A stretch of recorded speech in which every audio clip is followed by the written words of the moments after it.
Welcome to this week's episode of Listen to Your Coaches. I'm your coach, Mike Wilkins, here with Coach Will Morrill.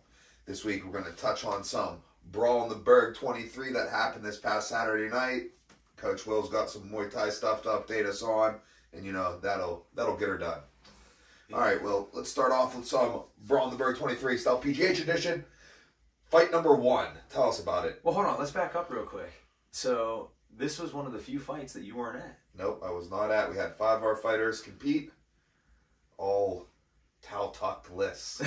So we try to be available for all the fights that we can. I told oh yeah, everyone knew ahead of time. Listen, let me touch on that real quick. So I was on vacation in Hilton Head. All right, my vacation was scheduled last year. Yeah. For example, anybody who is fighting next September between the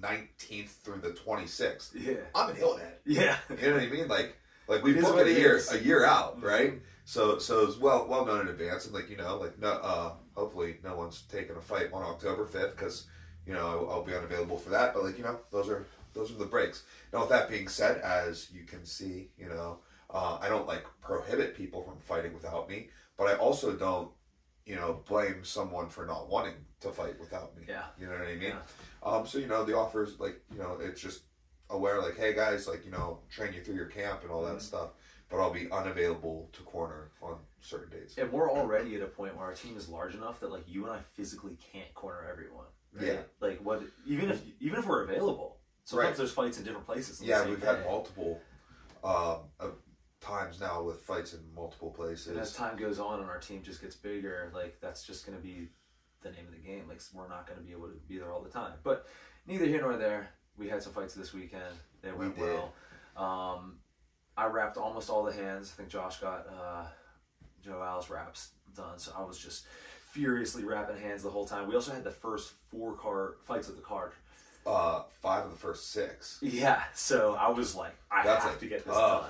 Because sometimes you're I'll wrap so-and-so's hands, and if I don't get to so-and-so's until after we're done cornering, however many fights, it's not a big deal. But this one was I have to have them all done because then I am booked that whole time. Yeah. So luckily got that. I bet you really missed me for that one. Oh, sure did. But Josh stepped it up. He got Joao's hands. Man, not enough. Everyone else. Not enough. I'd have wrapped 3 people's hands in the time. You sure would have. You wrap hands very quickly. So, yeah, it's because I don't care about their hands. I don't care. You know what's funny is, so this is only somewhat related.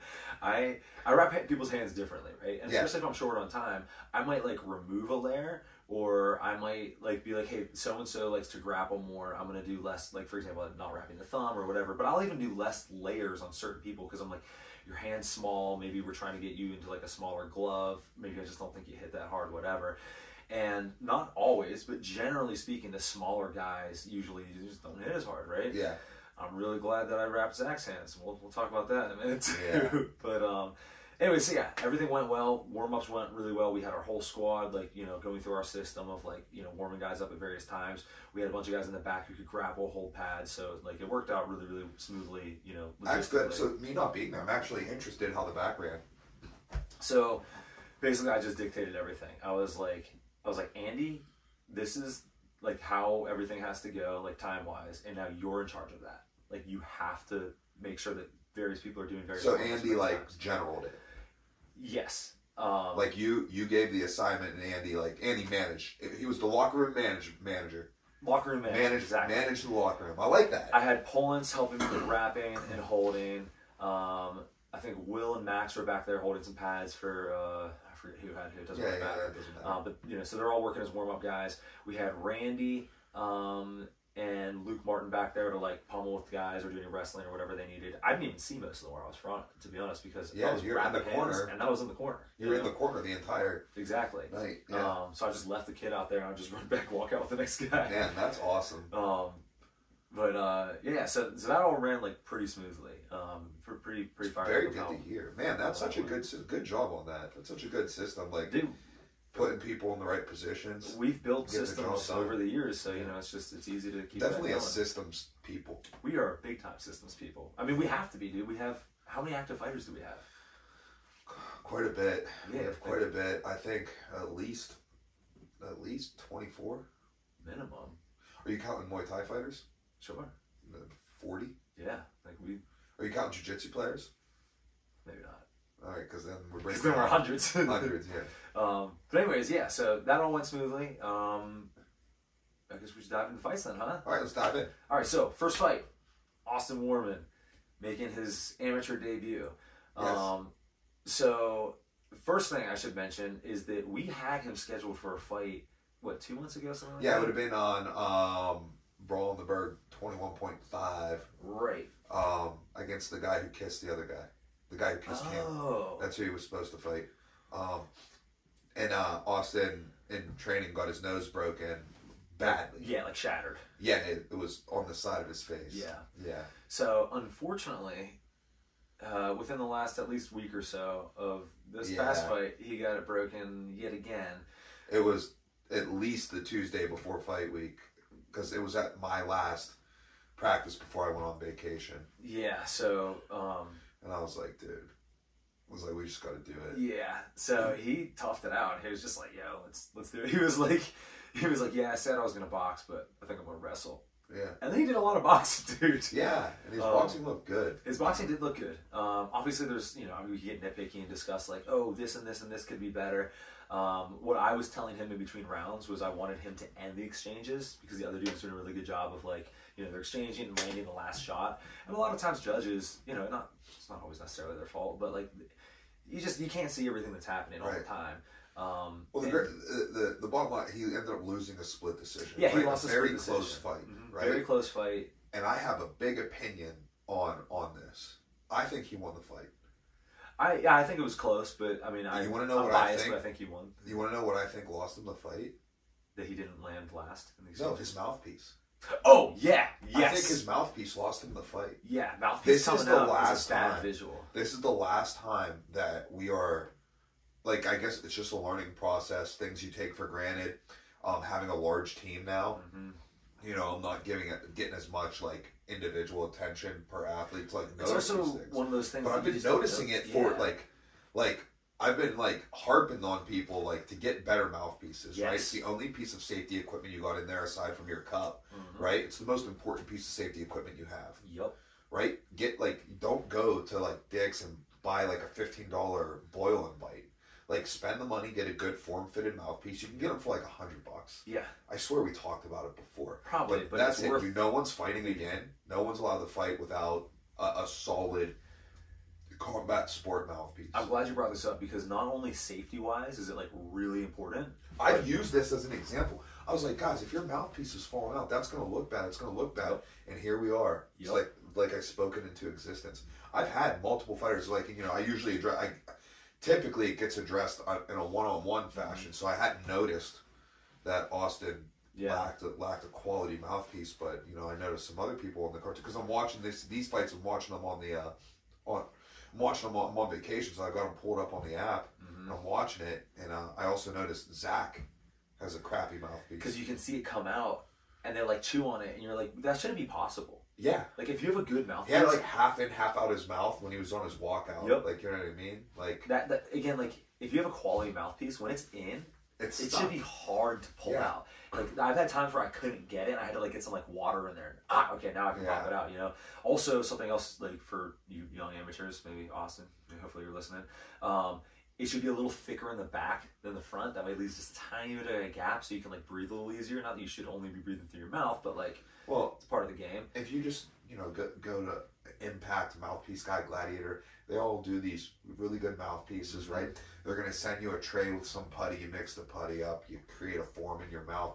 You send in a photo to them of the form so that way they can make sure that you did it right before you mail it in. Yep. You mail it in. Next thing you know, you get like a tremendous mouthpiece, and they do it specifically for these combat sports. And we don't even have a sponsor. If anyone's thinking about sponsoring the pod, I'm giving all three. I give 3 companies right there. Also, any dentists who want to sponsor us, because I always just go to the dentist to get my. Oh, for real? I didn't know you could do that. They haven't been that expensive. They're like around that, like 100, 120, something like that, and they've lasted me years. So yeah. But I mean, it's an important piece of safety equipment. It's the only one you have. you know, and like I truly believe that like, you know, it getting like falling out of his mouth, really, you know, helps. Not that the fight wasn't tremendously close anyhow, right? Like, but if you're a judge and you're like, hey man, that was a really close round, I don't really know where it should go. Well, that guy did. Think about what the scoring criteria is: immediate damage, scoring more than cumulative damage. Immediate damage. Oh, that kid got hit and his mouthpiece fell out. That's yeah. You know what I mean? Like that makes sense. So and it's not something that you see often. Right. Yeah. It's not like that's a because a lot of people have like a well-fitted mouthpiece. Right. Yeah. So yeah, that might have been the deciding factor. Again, not to take anything away from the opponent. The opponent was good. He also had some like nice boxing skills. Yeah. I thought the fight was like relatively on the commentary. They were saying that he was a Gold Gloves runner-up. Oh wow. Okay. Yeah. So like that was very fun to watch. Which I knew. I knew he had amateur box. I knew all his. I knew he had a boxing like background. And I knew like he had some jiu-jitsu too. Oh, you know, like I think he was like 10th planet blue belt or something along those lines. But like Austin's got good jiu-jitsu as well. Mm-hmm. So I was like, yeah, right, yeah, fairly looked like on paper when the matchup was presented to me, I was like, oh, this looks like a fair matchup. You know, you were right. It was very close. I mean, razor close split decision and fun one. So you know, it's a bummer that Austin lost, but I think that there was good data we got from it. So, and I don't think his nose got too much worse. So, yeah, we good. Yeah, we're good. So, all right, let's push it on to fight 2. Oh, the next one's Zach. All right, Zach Drizzy. This one was fun. So, Zach was fighting a Penn State boxer, right? And, that's my background. So, like. Yeah. I just assumed this kid. So you were rooting for the other kid. So I was like, "Yeah, let's go." So you're like, "Yeah, dude, I have this dude knock Zach out." Well, no, but so I we are. That's hilarious.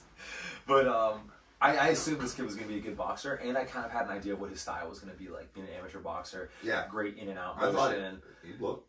Wait, was he a national runner-up? I have no idea how he did boxing wise, but oh, I might have been making that up. Well, either way, he was clearly really good. Like, I thought that he was good. I thought he was very good. Skilled. And I made a point to, like, I try not to do this because sometimes it come across as, like, douchey. But, like, I made a point to, like, tell him, like, after he came in the back, too, and, like, said, like, congratulations to Zach and stuff. He seemed like a very nice guy. And I was like, hey, man, like, don't let tonight discourage you. Like, you have real Did you tell him that you are alumni? I didn't. Yeah. I mean, it's just so far removed that, like, he's like, all right, dude, like, this old guy used to go to the same school as me. We didn't practice in the same rooms, probably, like. Oh, I don't think that would be received that way at all. I mean, what are you, class of 13? Yeah. So you're literally 1 decade older than him. You know what I mean? You're like, yeah, dude, I used to box at Penn State too. I was the captain in 2012, 2013. I think that's completely like, are you kidding me? I felt weird talking to him anyways. I just wanted to say something nice. I could see, after the fight, that could be weird. Okay. Yeah, but I wouldn't, I mean, like, I don't think anybody would say, dude, are you, like. Listen, I feel weird talking to people's opponents after, like, we win, kind of just period. But, like, sometimes I feel like it's the right thing to do. Because, like, I really do believe this kid is skilled. Yeah, but I wouldn't, like, hesitate to tell somebody that, hey, dude, like, like, oh, I went to the same school. I was the captain of the boxing team that you were on. Like, you know what I mean? Like, it'd be like if you were on the. I'm just. My mind's being blown right now. Yet again, right? Because, like, if this was wrestling, right, like, you would know each other. That's true. Right? Because you would come to, like, the alumni thing or whatever, you know what I mean? Right. And then, like, at nationals, like, all the, like, people are together and, like, they meet up and stuff. Well, there's a couple issues with that. One, I've missed a lot of the alumni sort of events, like Home Show and Jack Tour and all that kind of stuff, because, like, we've had fights during those times. So it is possible we would have missed each other anyways.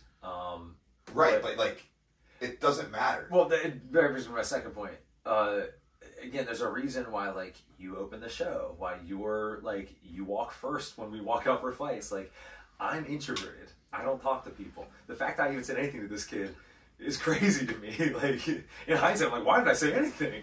But he was really good, so I wanted to tell him he was good. Anyways, back to the fight. He comes out, he's looking real good. He's doing exactly what I thought he would. He's managing distance well, popping in and out, landing nice, clean, like, sharp punches, in strings of them too, 3 punches at a time, which, like, you don't always see in, I think that was his, like, first or second fight, right? That was his first. Yeah, like, I thought he looked really, really good. That's another thing, like, he was debuting and Zach was 2-0. Right. So, like, good for him. He stuffed one of Zach's shots. Oh, also, before the fight, I was like, Zach, listen, this kid's a boxer. I know he's going to be moving well in and out. I was like, let's just not box with him. Like, kick on the outside, take him down, but, like, let's just not box. Zach was like, all right. And then he went out and boxed this kid. And he was like getting touched up, you know, like he wasn't hurt or anything, but like he was losing the round. Yeah, it was competitive, but I would say the opponent was having the advantage in a lot of the exchanges. And then like 10 seconds left or something, Zach just times a perfect left hand. Oh, it was good. And puts it right on this kid's chin and put him out. Yeah. Like to the point where I was like nervous, like, ooh, I hope this kid's like good. And he was afterwards. He like came and talked to us. Which is crazy because at 25, you don't see that. Right, exactly. 112 flyweight, you don't see that a lot. Right. But like, you know, Zach has been putting in a lot of work striking as of late. And he needs to switch it. I mean, I think we're just going to keep developing all of his game. Nope. I think we need to 100% focus on jiu-jitsu. I actually do think that he should focus on jiu-jitsu for a while. Well, Zach, here goes the thing. As many a fighter has learned on this pod before. As you can ask your teammates, some of your teammates, you can learn a lot about what's going to happen with your life by listening to this podcast.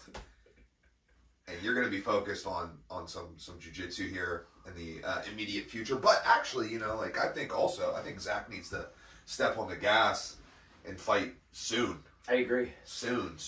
I agree. Yeah, I would like to see him fight for sure before the end of this year. Mm-hmm. And that's why I don't know if I want to do like as drastic of a like jiu-jitsu focus as we've done for some of our guys. But right. And in fact, I don't. In fact, I would rather I'd rather do like a soft into it, like be like, hey man, like here goes some areas that we're going to focus on in the immediate future, but nothing too in depth. Mm-hmm. Rip another fight and then assess from there and like go through the holidays into like the spring on like a growth set and then rack out a couple. I'd like to see Zach fight before the end of the year. Mm-hmm. I'd like to see Zach not take a break. Yes. I'd like to see Zach in the room tomorrow night. Yep. I want to see him fight before the end of the year. Mm-hmm. Okay. There's some cards coming up. You know, I know some cards on October 26th, November 9th, November 23rd, November 27th, or somewhere around there. Right. We got cards. So boom, cards to get on. All right. I'd like to see him fight. And then I'd like to see him not take much of a break over the holiday and really grind out some progression because time's a ticking. Yep. You know? And then I would like to see him run that through like January, February, look at fighting again in March and then running through the summer. Yep. Running it. Rack out some fights. Yeah, get on a sprint. His goal should be, so what is it? He fought September 21st. He should look to have 4 fights before next September. Oh, in addition, like, yeah, I'm thinking like October, November. I thought you meant 4 fights total. I was like, bro, that's his next fight. But no. Between now and this date next year, yes, there should be four fights in there. I agree. I think that's a great plan. So Zach, that's your plan. That's a 12-month plan. You know, we can get a little bit more details on how we accomplish that in person, but now you know. Mm-hmm. So yeah, congrats on a great KO, Zach. That was awesome. And get a good mouthpiece. Yes, and get a good mouthpiece. We're off the team.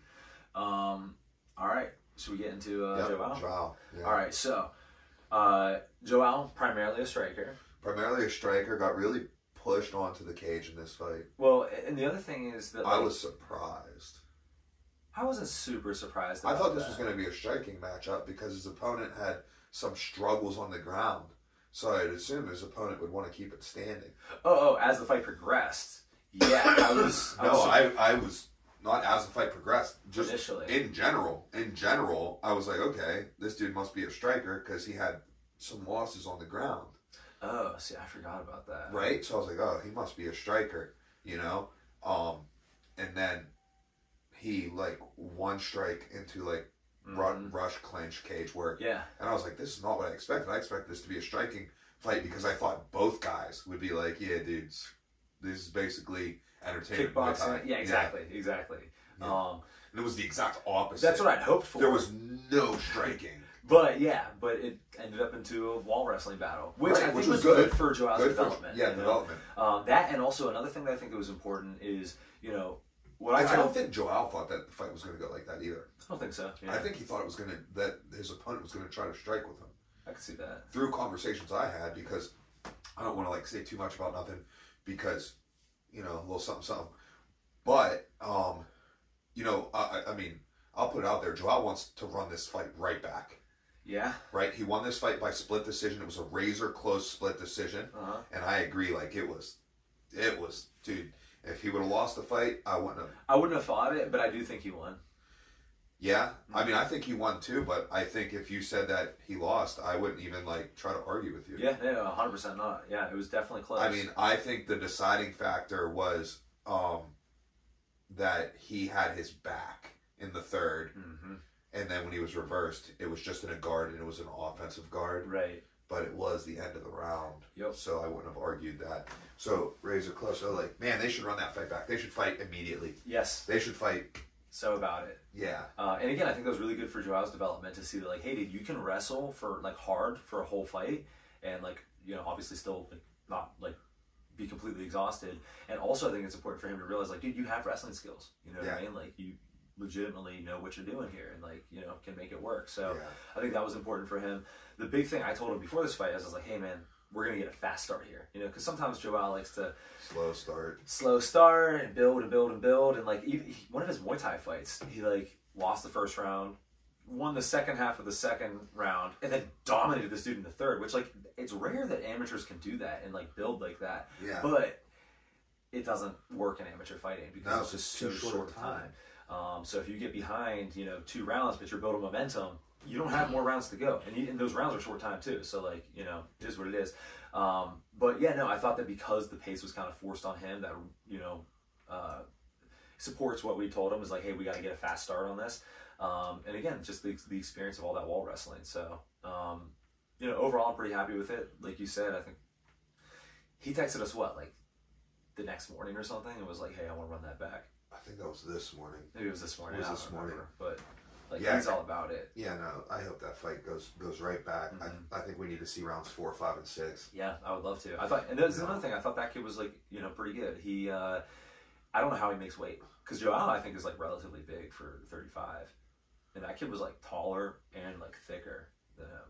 Yeah, I don't know, but it was a very, very competitive fight, and you know, I think we don't have a clear answer on who won, so I think we do it again. Let's run it back. Let's talk about some of the clinch work and wall wrestling. What did you see? So I think that there's... I'll define it like this. This is what I told, like you know, I was courting with Randy for the first time in these fights. And what I told him, and, like, to a degree, Lucas. So who was in the corner of Joao? Was it you and Lucas? It was me and Lucas for Joao. But what I tell someone when I'm, like, going to corner with them for the first time is... and obviously they're a grappling coach, you know what I mean? Like, if they're just, like, some random person, then I'm just going to corner the whole thing, and you'll just get my level of jiu-jitsu coaching, which in a low-level fight might be enough, but it's not. Yeah. It's not what you want. But as long as I have, like, an actual jiu-jitsu coach, which Randy is, I was like, hey man, here's the deal. I'm gonna be saying stuff, like, as much as I need to until they get past, like, a frame. Like, as long as they're framed up, I'm still gonna be coaching. As soon as they get past that frame, now it's you. Now they're wrestling, you know. And sometimes I still call stuff out, but that's kind of like how I look at it. So if you're asking if you're asking me how the clinch went, there just wasn't. I mean, even if you're not coaching, like, when they're past the frame, what's your opinion?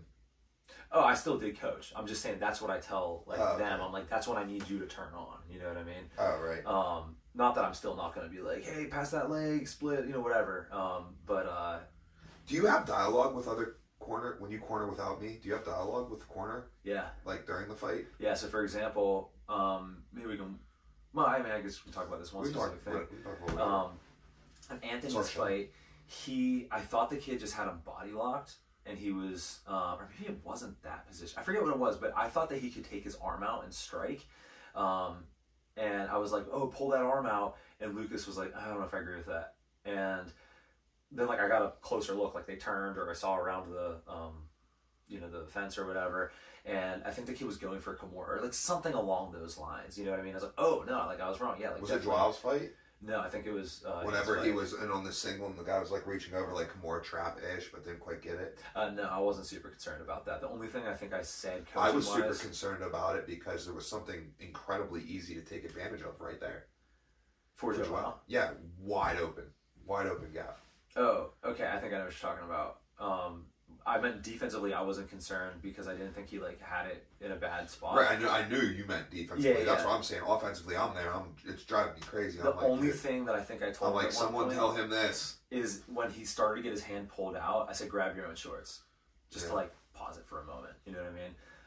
But like I don't do a ton of jiu-jitsu coaching without you, unless I see something that's just like blatant. I'm like fight the hands here, or I can see he's going for like I don't know, they're in like a single leg, and I can see the kid's trying to get like an inverse triangle or whatever it is. Like I might call that, but like I generally am not doing a ton of jiu-jitsu coaching. But Lucas did a great job of popping up, saying what he needed to say. Same with Randy. Like everything meshed pretty well. With that said, you were greatly missed in the corner. I think you and I like really do well together, but it worked. But going back to Joao's fight, with it, clinch and wall work. So I think that he was surprised he got put in that position at first, and then once he realized that like, I've defended this takedown and I can like start to reverse this guy and stuff, then I think he just started to, like he always does, build and build and build. And yeah, I noticed that. Like he got better there as the fight went on. Mm-hmm. Yeah, for sure. The one thing we were calling for was for him to change levels. So like he'd be like upright in a clinch, and we're like, dude, change levels, go grab that single leg. And now that I'm remembering, he had a good double. I was calling a fair amount of wrestling now that I think about it. I was like he went single, and I was like calling for him to drag him off the fence. There were a couple things that Lucas said that I would reiterate. So yeah, I guess I kind of didn't shut up, but yeah. Overall, I think that he did pretty well. But more importantly, I think that like he built confidence in his wrestling, whereas before I think he just like, because do you think about it, he's wrestling with D1 wrestlers all day, every day, and not always getting the best of it. You know what I mean? So it makes you feel like your wrestling sucks. Exactly. But then you're like, oh, well, now I'm going to go do it against this other dude, and I'm actually good. You know what I mean? So like I think that is like the biggest value that I would like for him to take away from that fight. Yeah, for sure. I just want him to rematch. Yeah, I want him to run it back. I want to redo that fight. I don't see any reason why that kid and his coaches wouldn't say yes to that, because like it was so close. Like, why not? Yeah. I mean, if I was that kid, I'd be like, I think I won that fight. Let's go. Yeah, exactly. So hopefully, we can make that happen soon and see, like you said, rounds 4, 5, and 6. Well, very, very good fight though for Joao. Mm-hmm. Yeah. All right. So let's move on. We got Tim Bailey. Pulled out a unanimous decision. So Tim, also actually funny enough, like I always think of Tim as like being like, I mean, he's like a little shorter, but like he's like he's 35, right? I think he's a 25er. Really? I mean, that's the goal. The goal is for him to be a 125er. Oh, okay. Well, either way, if he should be walking around at like 142. I don't think he does walk at 42, but I mean, there were times in this camp where he was like, man, I'm 143. Oh, really? Well, I hope you're right, because the kid he fought was huge. I thought he was significantly bigger than Tim. But neither here nor there. So from Tim's last fight, what we wanted to work on was a lot of like mindset stuff. Yep. And, I don't want to dive too much into like specifics here, but like Tim was doing a pretty good job of doing the things we wanted him to do in certain positions. That's all I can say without like giving away kind of like game plan stuff and some secret sauce.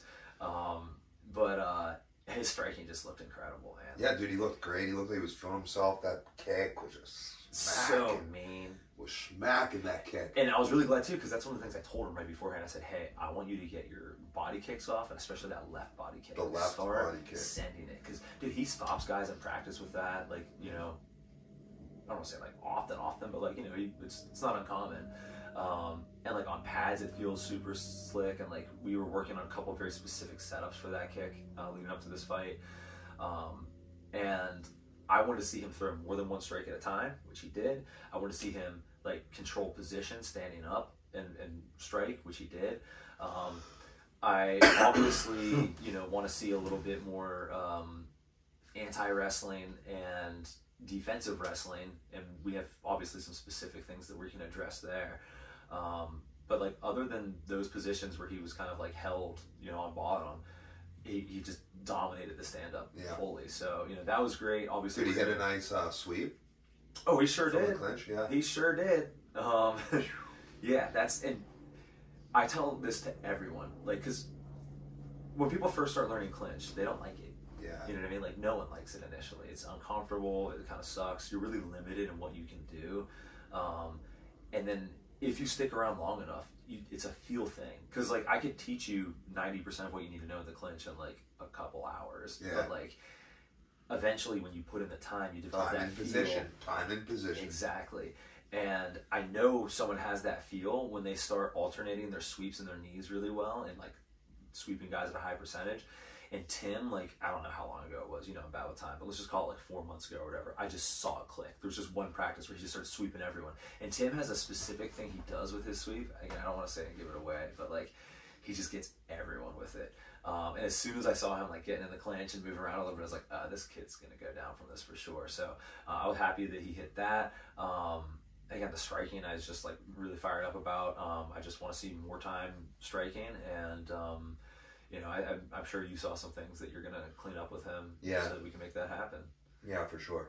Tim's another one that, like, I don't want to see take too long of a layoff. I would like to see him No, he needs to fight. He needs to fight before the end of the year. Because a lot of the things we need to fix is it's not like it's not practice. It's not practice. Yep. It's in competition. It's implementation of things that he knows and that we can. Yeah. So the practice of that is amateur fighting. Exactly. And again, he took, like, a big step in the right direction from his last fight to this fight. So it's like, let's do it again. We can take an even bigger step, you know, like start to build some momentum. So, overall, you know, I thought that was a really fun fight. He dropped the kid in the second. He took a big step, but he didn't take the full step that I'm looking for. Exactly. And that's, like you said, that's what amateur fighting's for. So we're going to keep it running. Let's get him back in there, like I said. Momentum. We know 4 cards. Yep. Four cards, really close. Yep. Let's go. So, yeah. Tim, that's what you're going to be doing soon, is fighting. Yeah, let's get you right back in. No break. So, yeah, Tim ended up... Did he come out, like, banged up at all? Any reason why I can't throw him right back in? Not that I know of. He was... Okay, so, well, first off, I think that... Right, outside of Farmon, I think that Zach was the most fired up I've ever seen someone after a win. Zach? Dude, he was so fired up. He hugged me like 20 times. On a scale from 1 to Farmon, like, where was he? Oh, like 5. But, okay. But yeah, dude. Have you ever seen a 6? I don't think so. No, dude. No. But I've seen a 10. Farmon is a different level of fired up. That was awesome. No pain, Rocky. Yo. Oh, what did he say to me? He was like, look, like a Viking. Like a Viking. Yeah. Oh, I can't wait till he's back. But where was it going? Oh, but Tim was, like, really fired up as well. Not quite as much as Zach, but also very fired up. So I didn't really get a chance to, like, sit him down and be like, yo, dude, like, what's going on with your body? How fast can we get back in there? Right. But I'd be willing to bet we're going to see him very soon, and we can start to really figure that out now that the adrenaline has worn off, and see where his body's at and get him back in there. Because, again, I want to keep this momentum going and just keep building on what we've done and unlock his true potential. Yes. Yeah, like, those of us who get to see him all the time, like, we know, like, when Tim really, like, gets unlocked, yeah, it's gonna be sick. So, yeah, for sure. We'll keep that going. Yep. All right, cool. So let's move on to the Hound Dog. Yeah. So then I had a fight off, which was fantastic. Got a little quick break, and then Anthony was up, and you know, Anthony has made certain. Again, I don't want to give too much away because, like, the fight didn't give it away, but, like, he and I have worked on some, like, really specific things in striking. A couple kind of, like, higher level strategy tactics type thing, and a couple that are just, like, technique things, like specific techniques. And he showed some of it, kind of, but not fully. So, like, again, that's why I don't want to discuss those too much. But, like, he has some things that, like, we're going to see in his fights that are going to be really, really fun. Yeah. So... What do you think he needs to do more? Or what do you think he needs to do? Like, so he lost this fight, right? Okay, he lost his decision. I had it 2 rounds. I gave his... I had it. I scored it against Anthony. Yeah, me too. Right? Okay, I had Anthony winning the first round, losing the subsequent 2. I don't remember how it was. 0-3? It was either 0-3 or 1-2. Okay, so if it was 1-2, it would be the first round. Yeah. Because he had his back for like a decent period of time in the first round, and that was the most. And was that the one that he had a little more time standing, or was that the third? The third, he had a little more time standing. But then he got held down the whole time, yeah. Yeah. Okay, so, okay, so, well, real quick, I mean, that's just like that's the synopsis of the fight. Anthony was stalking this kid until he got taken down, and then he just got held there. And, like, he was making some movements to get up. We have to make some adjustments on how he makes those movements and the urgency. And, so there's that, but then there's, like prior to that, like, he needs more exchanges. He needs to create more exchanges. Yes. Here goes my thing. Let's say that you're going to win 7 out of 10 exchanges. Uh-huh. Well, then you better get in 10 exchanges. Yep. You know what I'm saying? Like, if you're going to beat me in 7 out of 10 exchanges and we only exchanged twice, maybe it's 1-1. Exactly. Like, right? Like, I'm going to win 30% of the exchanges. What if both of those were inside of my 30%? Or even one of those is inside my 30%. Now it's 50-50. And also, look at it as the more exchanges you get in, the more opportunity. If you are better in that area, you want to get more exchanges in that area. And that's what I was going to say is how many exchanges do you need to win a round? So let's just stick with 10 because, again, it's an easy number, right? Let's say that, Ant can win 7 out of 10, all right? And let's say that he needs to win 5 in order to take the round. It's like, dude, you better get all 10 of those exchanges in. You gotta get these exchanges in. So, and the more you put these exchanges in, the harder it's going to be to track you. Yes. And there's stuff that I'm working on him with that will help to elongate those exchanges and we're going to do anti-wrestling with those exchanges. So like that's... I've got some striking thoughts for him as well. Yes. That I think I should jump in on. There's... And I think we'll talk off camera, and then maybe later we might have a way that you can find out what we talked about off camera. Yeah. At a much later date. Yeah. But like, I mean, here's the thing. Like, there's so many adjustments that can be made that there's no time to be sad. Right. And also, like, he didn't get hurt. It is what it is. Like, I talked to him the next day. Like, I think he's in, like, a good I talked to him before the fight. Yeah. Right after the roll, like, I think right after he wrapped his hands. Mm-hmm. He called me, talked to him then, and then after the fight, like, probably, like, I don't know, like, let's call it, like, a half hour after the fight, talk to him again, but he's handling it pretty well. He needs to be handling it well. And I got plans for him as well. My plans for him is not to jump back in right away, right? Oh, interesting. Okay. What were you thinking? Right back in? Not right back in, but I didn't want to see a long layoff. What's long to you? I'd like to see him wait till 2025. I don't want him to fight the rest of this year. I was gonna say either late 24 or early 25. I think. So like, here goes my thing. It is late 24. I suppose so. Right, literally next week we're in the 4th quarter. Yeah, fair enough. You know what I mean? So, and we know the 4 cards. Now, granted, he's there's more cards than just those 4. Like, he can go fight somewhere else as well.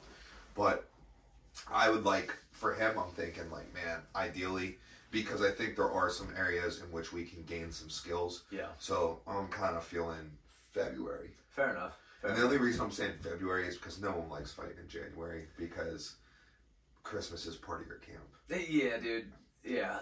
And it's tough because, like, even if you're like, yeah, I'm just going to suck it up through it, like, the rest of the team's not sucking it up, right? So, like, training through Christmas is tough because your resources go away. Mm-hmm. People go home to visit family. Your coaches aren't readily available. The classes aren't running on a normal schedule. Yeah. Okay, I think this is why maybe I'm a little more itchy to get him back in, is because I know there's some striking things that, like, he already has developed that I want to implement. But, yeah, I think... Yeah, we can address some other things and then get those off. The one thing I do want to say that I was really proud of him for is in the 3rd round, he's stalking this kid, and the guy's just moving around. He's just chasing him. And I was like, Anthony, what are you doing? I was like, cut the cage on him. And instantly started cutting off the cage, and you can see in the kid's body language, he was just like, oh, and like way more jittery. Which, like, and it's little things like that you got to dial into and read into, because, like, that's something you can take away from this fight. Yep. It's like, that's a positive. You're like, oh, that happened. Right. I'm capable of this, and what does that then unlock? Right. And I think I know what you're going to tell me, and I think that's, like, we can do a lot of work off of that as a setup. So, yeah.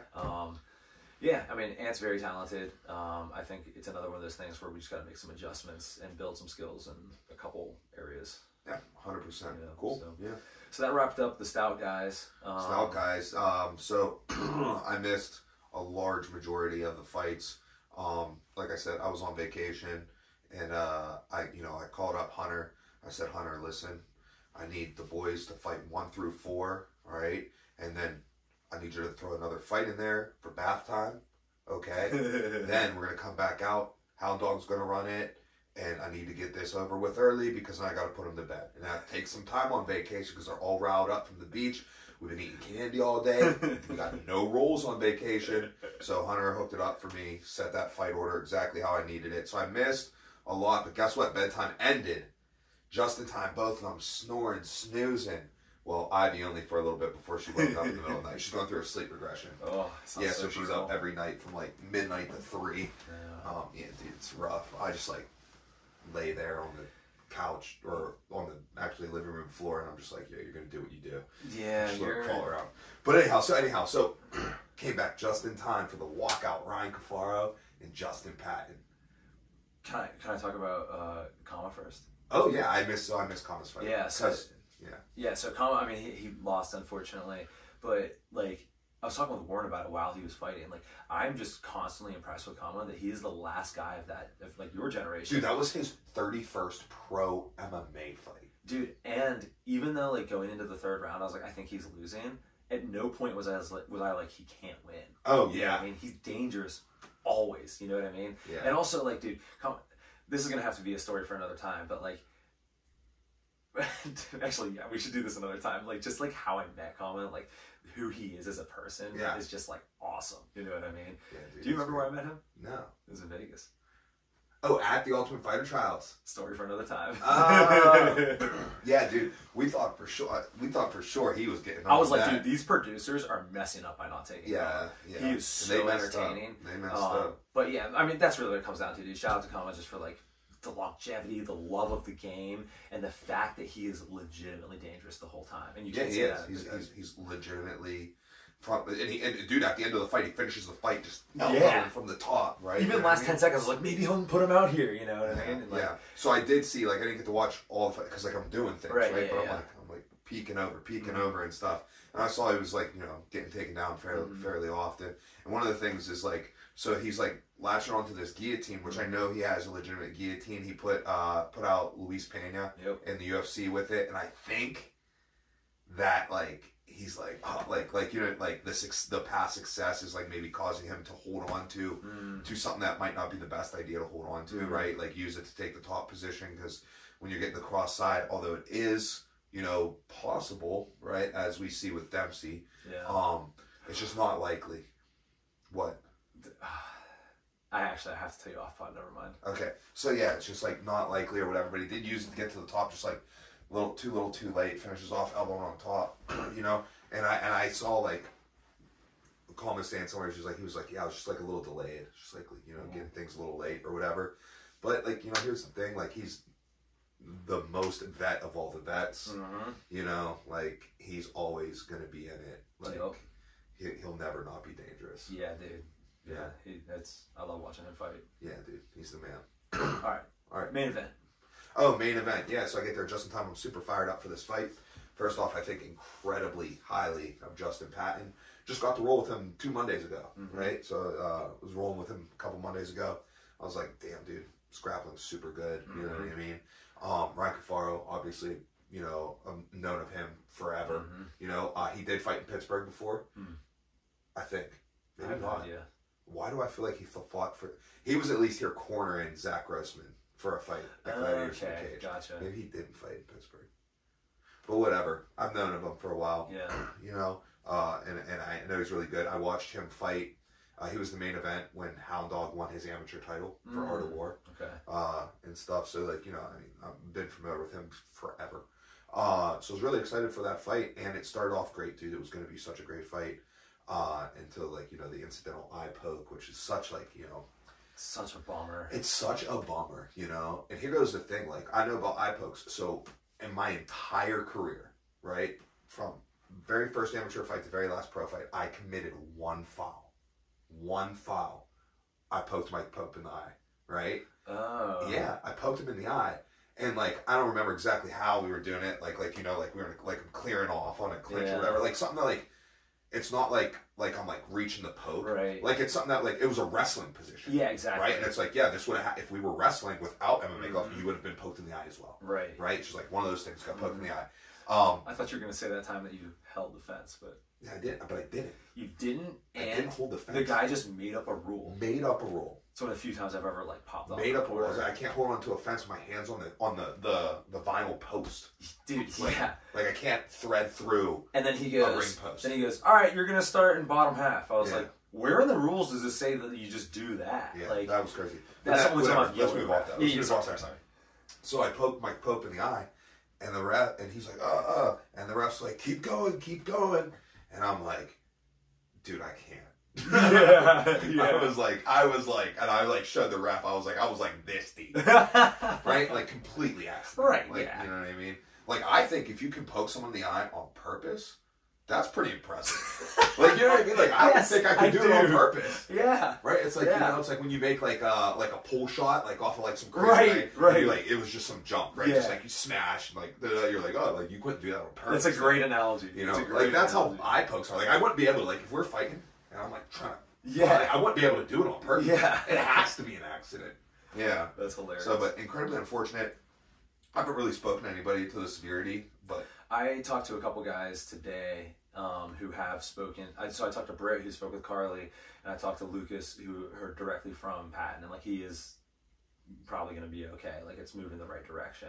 I think he has like a follow up to check up on it and everything. But like from what I hear, he's doing all right. So hopefully that. Dude, it looked horrible. Dude, it was like that far. Oh, gross. It was shocking. His brain. Yeah, he touched his brain. It was, and also, dude, like if Patton's hurt, dude, the way he reacted, like, man, it's dude, not fake. Like, he's one of the toughest dudes. That's what I'm saying. Like, he was down, dude, kicking like a toddler. I was like, this is. I thought he was gonna come up with his eye like dangling. Dude, again, if Patton is hurt, it's not fake. You know what I mean? Like, 100%. I don't think, dude. Even if like he started playing soccer right now, I don't think he's capable. Could flop. Yeah, no, it's just shot. Like it's not in his system. No shot. You know what I mean? Like that dude is just super tough. Shot. I can't imagine how bad that must hurt. Yeah, but dude. You know, it's a bummer that happened, but like I'm really excited to see like where Patton goes because like, dude, I think he is the real deal. Yeah. And I really want to see him like get his shots. You know what I mean at the higher levels. So you know, hopefully that happens. Right on. All right, dude. I mean, that does it for me. Oh, I got one more thing I want to talk about. This is, very, very short. So, you and I had a quick discussion a couple podcasts ago about like some stadium Muay Thai stuff. Yeah, the World Series, right? Rajadamnern. Yeah. And actually, I should have looked up those results. I think is it down to the finals? I think it might be Daniel Rodriguez and Rich Water. Rich Water, your man, Rich Water. But that's not what I'm here to talk about, although you guys should definitely go check that out. Dude, watch some Daniel Rodriguez highlights, man. Like, I was telling our guys, like, watch how he, like, absorbs space. Like, as soon as he... Also, I think I saw this stat. He has more punches thrown in Raja World Series than anyone else. I like that. Yeah, big output. If only his name was Rich Water, I'd like him more. I mean, dude, Daniel Rodriguez is kind of a cool name. You know what I mean? No. A Swiss dude who's just, like, taking over a division. Like, excuse me? Yeah. What? He's Swiss. It's Daniel Rodriguez. No, he's not. Yeah. I think he's like ethnically, I want to say Dominican or something. I was going to say he's Puerto Rican for sure, dude. I mean, I don't know. But like, I didn't know he was Swiss. Yeah, you know, he looks. Now I'm just picturing like a blonde dude. No. Because I don't know what he looks like. It's who you imagine Daniel Rodriguez looks like. But he, from what I understand, lives in Switzerland. Like he's listed as a Swiss fighter. Hey, that's cool.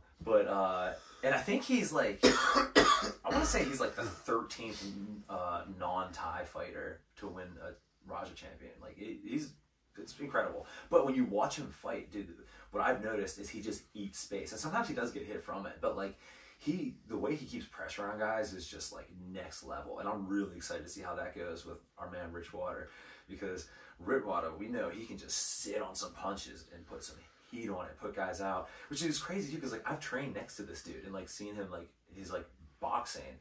And like we have like 12-year-olds in PA who can box like at that level, like technically speaking, you know what I mean?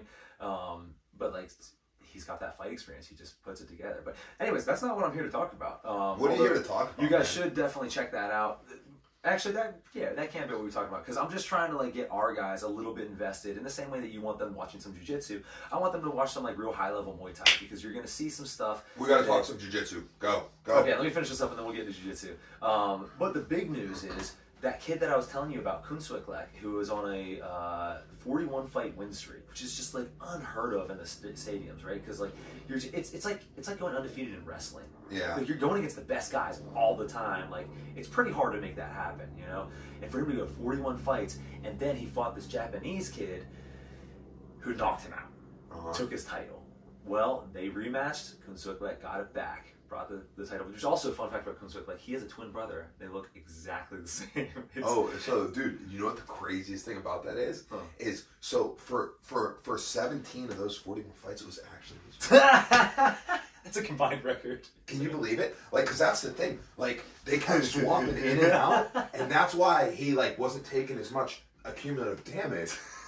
Because they kept swapping the fights. Oh, that's hilarious. It was crazy that they got away with it. No, I made that whole thing up. If it wasn't obvious, honestly, if anyone believed that, that's a them issue anyways. So yeah, it's a you issue. They're burned. But anyways, yeah, I thought that was really cool. So, you know, there's a lot of like really cool high-level striking going on right now. Obviously, I haven't even talked about Haggerty and Superlek, but like, obviously great work from Superlek. And like Superlek, in my mind, is the best striker in the world right now. And like our guys should be watching him. They should be watching Kunsuiklek. They should be watching Rodriguez, Richwater. You know what I mean? And again, it's not like you have to sit down every weekend and like pick apart every fight, but just like, hey man, watch some highlights. Watch how some of these guys fight at the higher levels, and then just steal a little bit of that, put it in your MMA game. You know, so check that out. That's a good guy for you guys to check out, Kunsuiklek. And he just had that fight recently. So cool. All right, so. Reminded me, I want to jump into some jiu-jitsu. So coming off of like, you know, the CJI and the ADCC World Championships, some cool matchups can be made. And we got one coming up.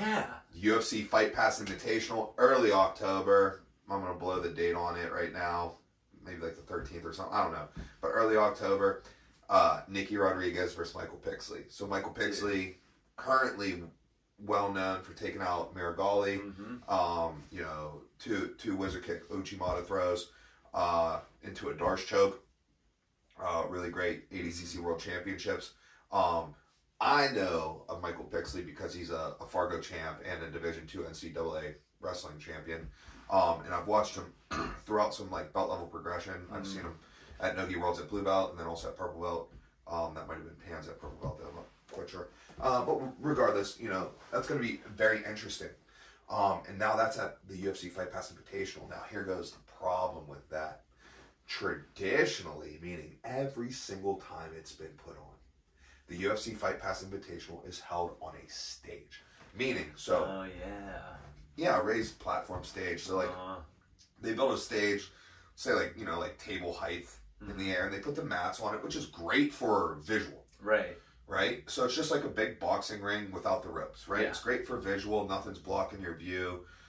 You know, like, it's perfect for that. The problem is it really eliminates the floor area because you got to be really cautious when you get near the edge because it's a fall down to concrete, right? And especially big move guys and stuff. So the refs are really like cautious about like stopping the action like towards the edge and stuff.